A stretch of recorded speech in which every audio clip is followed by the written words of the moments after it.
जी नमस्कार। मैं राजीव कुमार पांडे।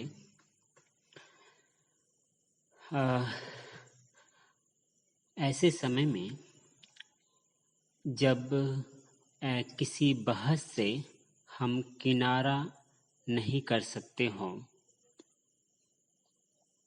हम देखते हैं कि अक्सर टेलीविज़न, एकेडमिक दुनिया और सोशल मीडिया में इतिहास को लेकर तमाम तरह की चिंताएं व्याप्त होती हैं। तमाम तरह की चिंता उठाई जाती है। इतिहास को बदलने की बात होती है, इतिहास को पुनर्लेखन की बात होती है, इतिहास को ठीक से नहीं लिखने की बात होती है। यहाँ तक कि कुछ लोगों को इतिहास से ही दिक्कत होती है। तो इस बहस से हम बच नहीं सकते। दरअसल दुनिया में चल रही किसी भी बहस से अब बचना मुश्किल है और किसी न किसी रूप से वह आपकी जिंदगी में असर डालती है, खलल डालती है। दरअसल ज्ञान का जो पुराना मानक था या जो समझ थी, उसमें ऐसा माना जाता था कि सा विद्या विमुक्तये, विद्या वही है, ज्ञान वही है जो मुक्त कर दे। जबकि वर्तमान में ये कहा जा रहा है कि सभी प्रकार के ज्ञान की खोज सत्ता और प्रभुत्व की राजनीति से सीधी तौर पर जुड़ी हुई है। अगर इतिहास की बात कहें तो एक्टन एक समय कहता है कि सत्ता से आत्मा की मुक्ति इतिहास का मूल मंत्र है, जबकि वर्तमान समय में इतिहास के द्वारा सत्ता को बनाए रखने का प्रयास किया जा रहा है या इतिहास के द्वारा सत्ता को अर्जित करना या सत्ता को फिर प्राप्त करने की कोशिश की जा रही है। तो ऐसे समय में हम ये जानने की कोशिश करेंगे कि ये आखिर इतिहास है क्या। लेकिन इतिहास है क्या है, इस प्रश्न से पहले ये जरूरी है कि इतिहास क्यों, इतिहास की उपयोगिता क्या है, इसका महत्व क्या है, इसके अध्ययन का औचित्य क्या है, हम इसे पढ़ते ही क्यों हैं। दरअसल इतिहास के अध्ययन का जो औचित्य है उसको लेकर के तमाम तरह की बहसें हैं। हालांकि जो दो मुख्य बहस है वह है कि इतिहास की ज़रूरत नहीं है, जबकि दूसरी बहस ये कहती है कि नहीं, इतिहास बेहद ज़रूरी है और वह हमारे जीवन और हमारे सोसाइटी के लिए एक आवश्यक चीज़ है। जो लोग ये समझते हैं कि इतिहास ज़रूरी नहीं है, उनमें से एक डेकार्ट कहता है कि इतिहास इसलिए नहीं पढ़ाना चाहिए क्योंकि इतिहास अविश्वसनीय होता है। कीथ जेनकिंस कहता है कि हम एक ऐसे उत्तर आधुनिक दौर में हैं जब हम इतिहास को पूरी तरह से भुला सकते हैं।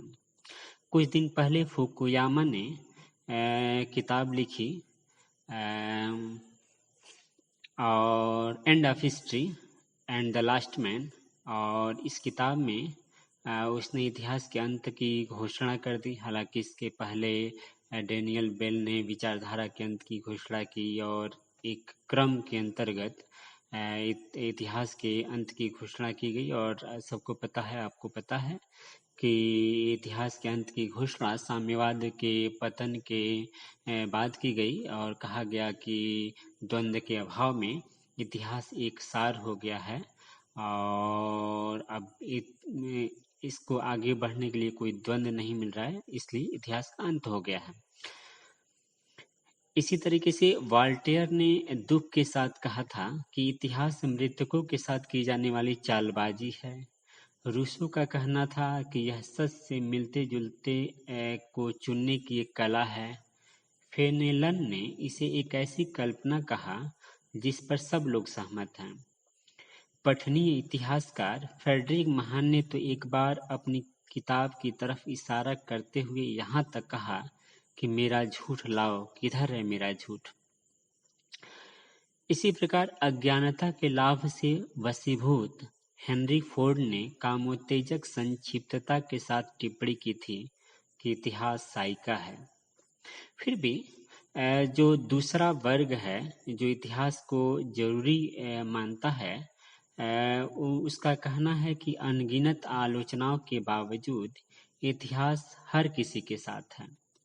शिक्षक, उपन्यासकार, नाटककार, डॉक्टर, वकील, हम साधारण पुरुष और महिलाओं की आकस्मिक बातचीत में भी इतिहास की सर्वव्यापी उपस्थिति को देख सकते हैं।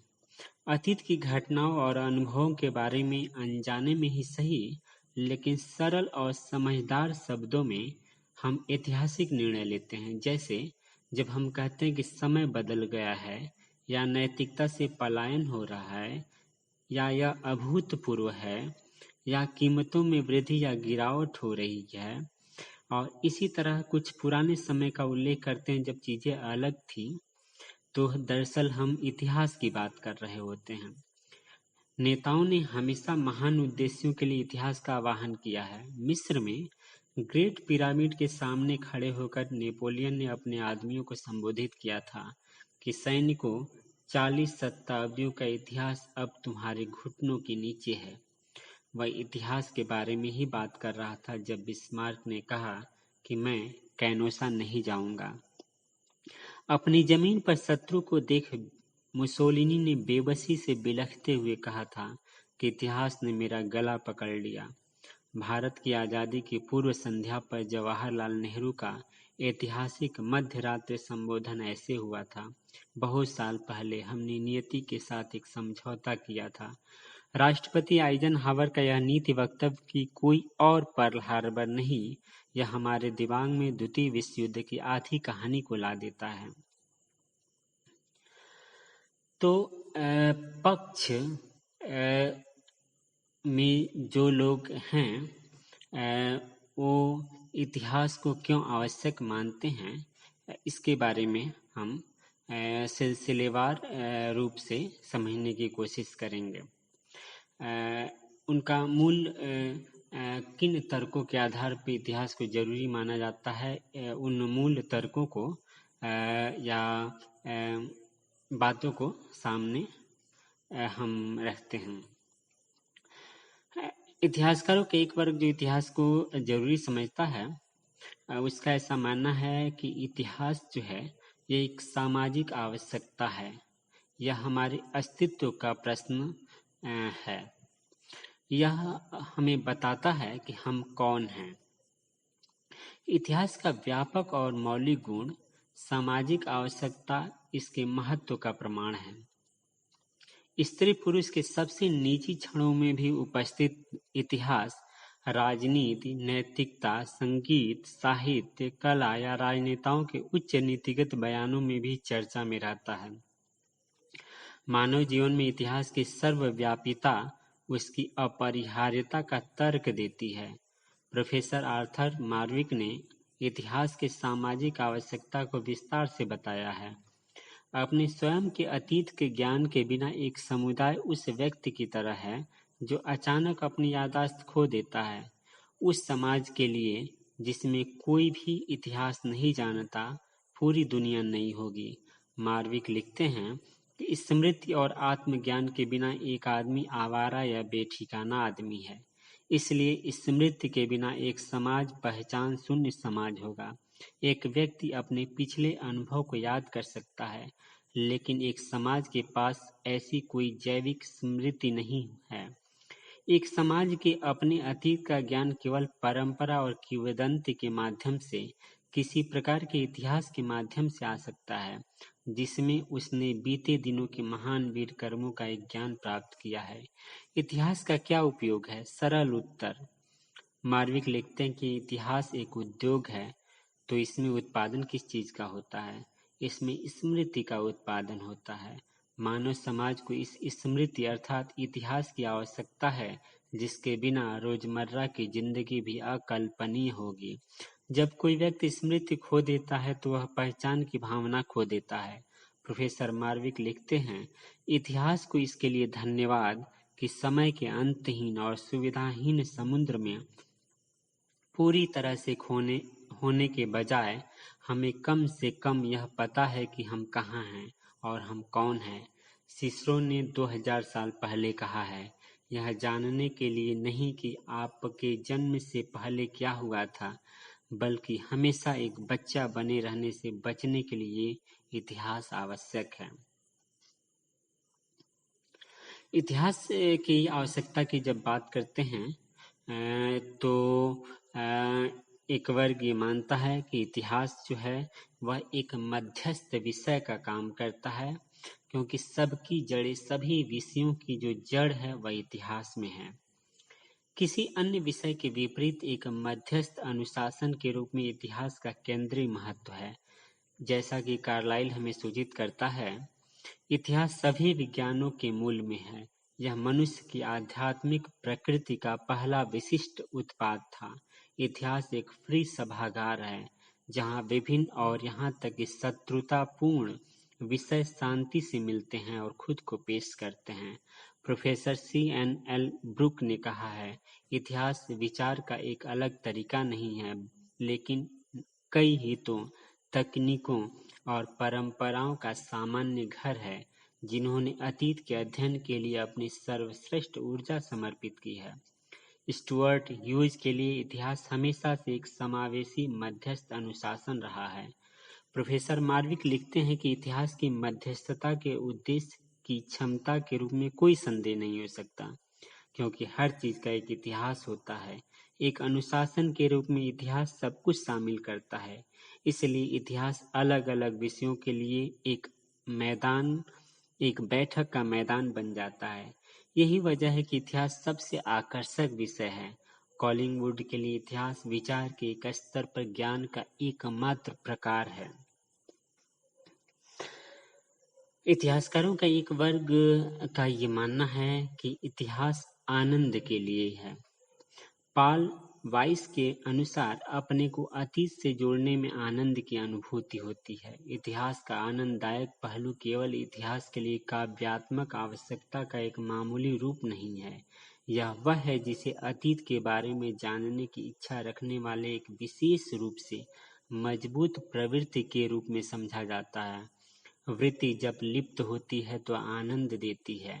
कुछ इतिहासकारों, उदाहरण के लिए AJP टेलर, यह सुनिश्चित करते हैं कि ऐतिहासिक अध्ययनों का अनुसरण संगीत, चित्रकला या कविता की खोज के समान आनंददायक है और ज्ञान की खोज के रूप में स्व औचित्यपूर्ण है।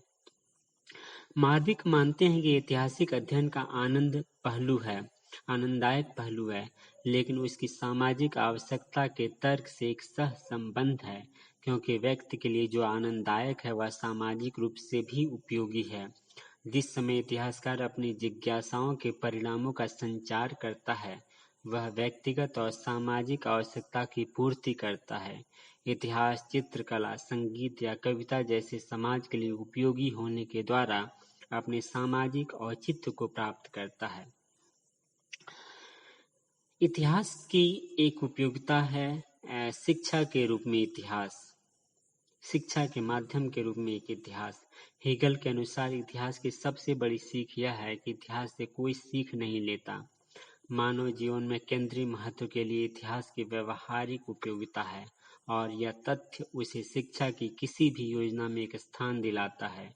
इतिहास के शिक्षाप्रद मूल्य का अध्ययन निम्नलिखित शीर्षकों के तहत किया जा सकता है। पहला, मन के मूल्यवान प्रशिक्षक के रूप में।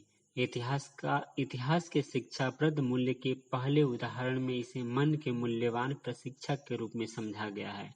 ऐतिहासिक अध्ययन का एक कठोर और गहन पाठ्यक्रम ऐतिहासिक निर्णय को बढ़ावा देकर निसंदेह मन की गुणवत्ता में सुधार करता है।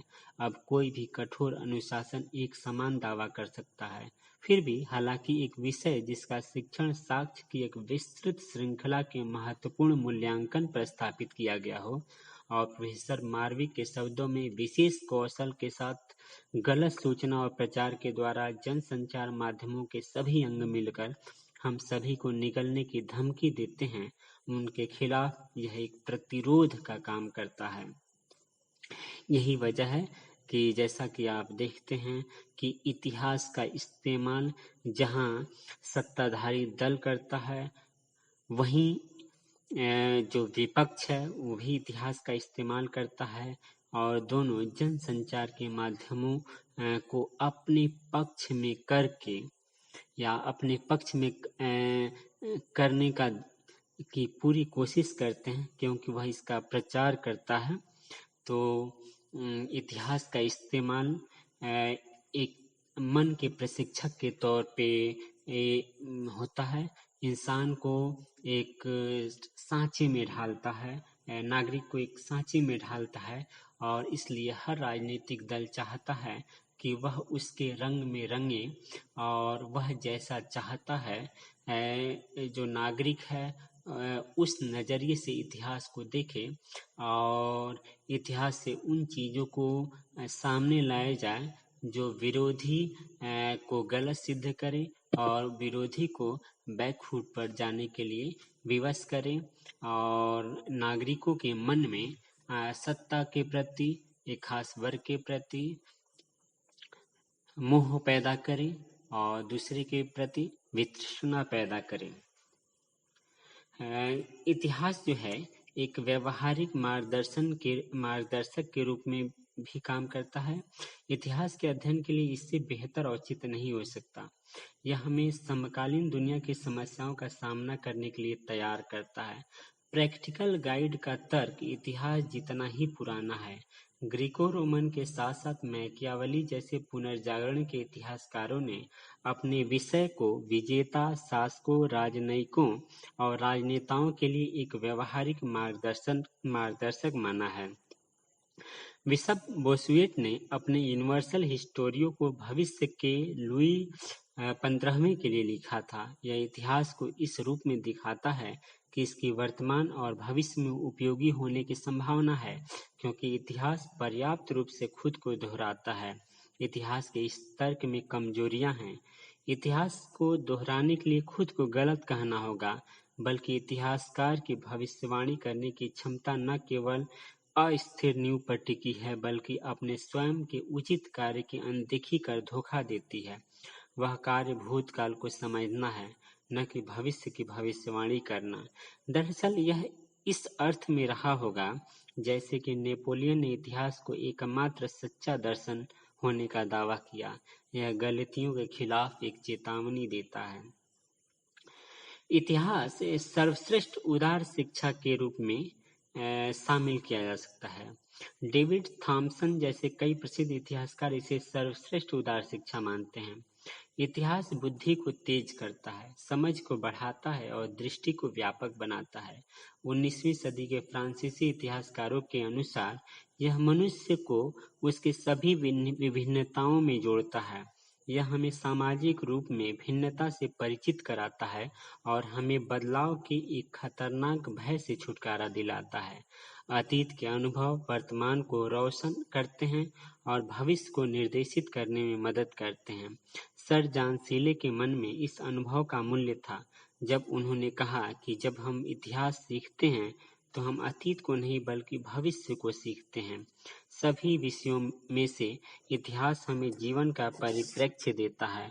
डेविड ह्यूम ने टिप्पणी की कि एक व्यक्ति जो इतिहास से परिचित है, कुछ मामलों में कहा जा सकता है कि वह दुनिया की शुरुआत से ही रहता है।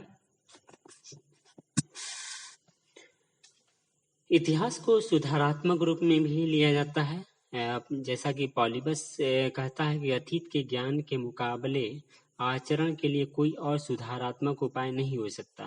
वर्तमान का मनुष्य अतीत में मनुष्यों द्वारा की गई गलतियों से सीख सकता है। यह इतिहास की इस सुधारात्मक गुणवत्ता के लिए के लिए है कि हम यूएनओ का सम्मान करते हैं। जातिवाद, नस्लवाद और युद्ध के कारण हम अपमानित महसूस करते हैं और दुनिया भर में शांति और समृद्धि को बढ़ावा देने का प्रयास करते हैं। यह इतिहास का एक सबक है जो यूएन ने अपने चार्टर की प्रस्तावना में लिखा है, सफल पीढ़ियों को युद्ध के संकट से बचाने के लिए। इतिहास रचनात्मक प्रेरणा के रूप में एक महत्वपूर्ण स्थान रखता है। इतिहास केवल एक मृत अतीत के रिकॉर्ड के रूप में खारिज नहीं किया जा सकता। हम अज्ञानता के कारण इसकी अपनी रचनात्मक शक्तियों को धोखा देते हैं। विचारों का एक महत्वपूर्ण स्रोत प्रदान करने और पूर्व युगों के आदर्शों और नायकों को प्रस्तुत करते हुए इतिहास व्यक्तियों और राष्ट्रों को वीरता और उपलब्धि के महान कार्यों के लिए प्रेरित करता है। यूरोप के शास्त्रीय अतीत ने पुनर्जागरण को प्रेरित किया, जो आधुनिक इतिहास में सबसे बड़ा बौद्धिक और सांस्कृतिक आंदोलन था। प्राचीन भारत की ओरिएंटलिस्ट खोज ने पुनर्जागरण अनुपातों की रचनात्मक गतिविधि का नेतृत्व किया, जिसने देश के स्वतंत्रता के संघर्ष के प्रमुख प्रस्तावक के रूप में कार्य किया। इस प्रकार इतिहास ही वह प्रयोगशाला है जिसमें मानव कृतियों का लेखा जोखा सुरक्षित है और उसी आधार पर सामाजिक परिवर्तन के वस्तुगत नियम समझे जा सकते हैं। उसी आधार पर अतीत को समझा, वर्तमान को पहचाना और भविष्य को संवारा जा सकता है। हमारी आज की समस्याओं का जन्म अतीत में हुआ है।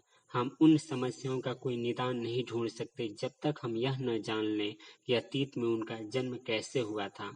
प्रोफेसर गुस्तावसन के शब्दों में, यहाँ तक कि वैद्य भी मरीज के पिछले रोग का हवाला जानकर ही कोई उपचार तय करता है। जिस तरह आदमी का व्यक्तित्व उसके अनुभव को बताता है, उसी प्रकार राष्ट्र और संस्थाओं का वर्तमान रूप और व्यवहार उसके अतीत को बतलाता है। अतः इतिहास की एक उपयोगिता यह है कि यह हमारी आज की समस्याओं को सुलझाने में सहायक होता है। इतिहास का एक नैतिक उद्देश्य भी है।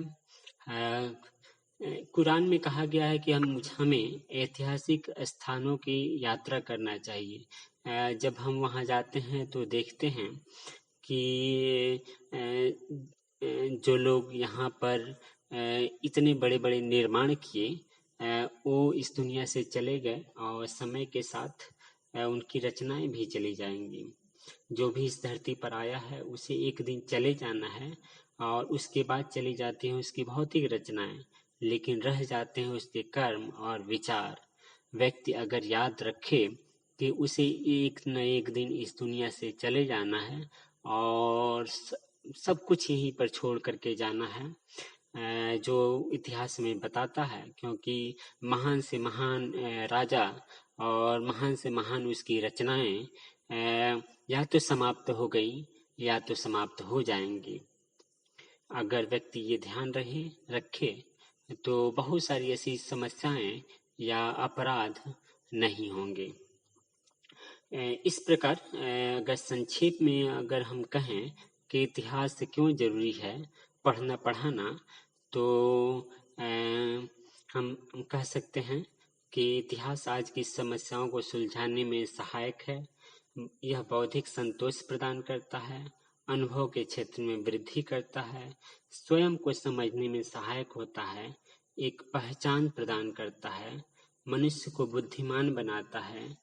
इसका शैक्षणिक महत्व है, मानव क्लेशों पर विजय पाने का पाठ पढ़ाता है, राष्ट्र के लिए एक बेहतर नागरिक बनाता है और प्रगति पथ का दिशा बोधन करता है।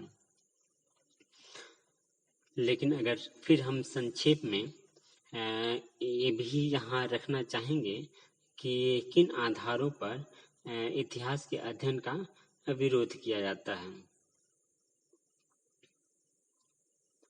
पहला कि इतिहास का विरोध इसलिए किया जाता है कि वर्तमान परिस्थितियां अतीत की अपेक्षा बिल्कुल भिन्न हैं, अतः अतीत के अध्ययन का कोई व्यवहारिक लाभ नहीं है। इतिहासकार अतीत के अध्ययन में ही अधिक समय लगा देता है और वर्तमान की उपेक्षा करता है। दूसरी बात कही जाती है कि आध्यात्मिक दृष्टिकोण से भी इतिहास का अध्ययन बेकार है, क्योंकि यह पारलौकिक की अपेक्षा लौकिक घटनाओं का उल्लेख करता है। इसका काम शाश्वत सत्यों की खोज करना नहीं। तीसरे आधार यह है कि दार्शनिक आधार पर भी इतिहास का अध्ययन अर्थहीन है। वह आत्मा, ईश्वर आदि दार्शनिक तथ्यों की खोज नहीं करता। दार्शनिक तो पारलौकिक विषयों पर भी चिंतन करता है। इतिहास को एक संध्यास्पद अध्ययन माना गया है, कारण कि इतिहासकार के अपने पूर्वाग्रह होते हैं। अगर ऐसा न भी हो तो उसने स्वयं घटनाओं का पर्यवेक्षण नहीं किया हुआ होता है, उसे दूसरे व्यक्ति के साक्ष्य पर विश्वास करना पड़ता है। इतिहास गड़े मुर्दे उखाड़ने का कार्य करता है। कई ऐसी समस्याओं और विवाद हैं जिनका जन्म ही इतिहास की खोज और इसके लेखन के परिणाम स्वरूप हुआ। इसकी खोज सत्ता और प्रभुत्व की राजनीति से जुड़ी होती है। फिर भी इतिहास को अगर हम इतिहास की तरह लें तो इतिहास एक संकीर्णता का शत्रु है। इतिहास नियतिवाद पर प्रहार करता है। जैसा कि कालिंगवुड कहता है कि इतिहास मानव के संपूर्ण ज्ञान का स्रोत है। और सबसे बड़ी बात यह है कि इतिहास एक स्मरण शक्ति है और यह सिर्फ इतिहास का अध्ययन व्यक्ति ही नहीं बल्कि समाज और राष्ट्र की स्मरण शक्ति भी है। राधा कृष्णन का कहना है कि इतिहास राष्ट्र की स्मरण शक्ति है। इतिहास के अभाव में हमारा न केवल व्यक्तिगत जीवन दुभर हो जाएगा बल्कि राष्ट्र भी अपनी पहचान को खो देगा और वह दिशाहीन हो जाएगा। इस्लाम में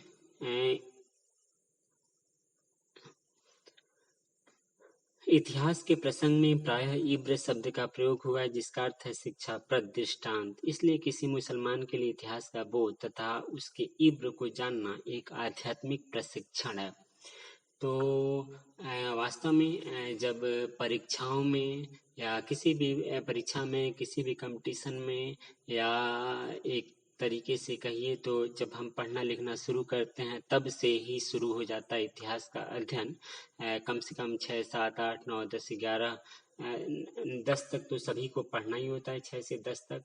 और कोई भी एक सामान्य परीक्षा होती है तो इसमें इतिहास के प्रश्न इसलिए डाले जाते हैं क्योंकि वह हमारा इतिहास बोध चेक करना चाहते हैं, या जो अध्ययन कराया जाता है इसलिए अध्ययन कराया जाता है कि हमें इतिहास बोध पैदा हो और हम चीज़ों को संपूर्णता से समझ सकें और जो हमारे ज्ञान की थाती है उसे आरंभ से ही जान जाए। हमारे पूर्वजों ने क्या प्रगति की, किस समस्या का समाधान कैसे किया, उन्होंने अपने समक्ष आने वाली चुनौतियों से कैसे पार पाया, इन चीज़ों का ज्ञान जो है हमारा इतिहास के अध्ययन से ही होता है। इसलिए इतिहास आवश्यक है। धन्यवाद।